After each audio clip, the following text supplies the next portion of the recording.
Parashat Shemot, Moshe Rabbeinu a la mission de la part d'Hachem de faire sortir le Béni Israël. Dans un premier temps, de préparer le Béni Israël, de leur dire qu'on va pas rester à Mitzrayim, qu'on va sortir. Un long processus, une longue histoire. La première fois, Moshe est au Sné, il a buisson ardent, et Hachem lui dit, tu vas dire au Béni Israël qu'on va sortir. Alors, Moshe Rabbeinu dit, oui, mais je vais parler en ton nom.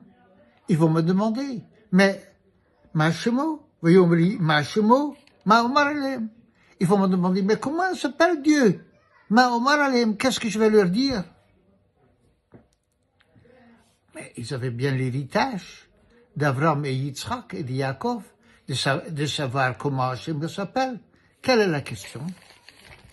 Vous savez, on est ici dans une problématique classique qu'on rencontre encore tout le temps. Les Béni Israël disent, Hachem nous demande quelque chose, on veut bien, mais on peut le faire seulement quand on sent. Pour l'instant, on ne sent rien. Alors comment est-ce que tu veux que d'abord il se fasse sentir à Kadosh Baruch Hu, et quand il le sent, alors je vais faire Shabbat et je vais manger kasher. Et dès que je comprends, dès que je le ressens, je promets que je vais le faire. Mais d'abord, je dois ressentir. Et Moshe Rabbeinu, il dit à Hachem, il dit à Moshe Rabbeinu, voilà ce que tu vas dire, l'Ibné Israël. Eyeh shelachani alechem. Eyeh, pas Yud-Ke Vav-Ke, mais Eyeh, je serai. Et à Kadosh Baruch Hu, il se présente dans le futur, un langage de futur. Il se présente, vous voulez avoir une relation avec moi?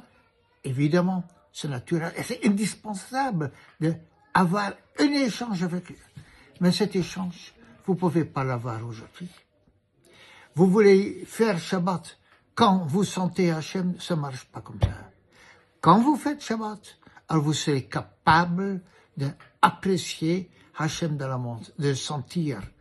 Mais dans ce monde, ça doit commencer par le fait qu'on se rende disponible à l'expérience de l'échange avec Hachem. Et de se rendre disponible, ça va permettre par la suite de sentir Shabbat, d'apprécier Kashrut, et même d'aimer le Taharat Mishpacha avec toutes ses difficultés. Mais tant qu'on est à distance et on ne s'en rend pas disponible, on ne peut pas.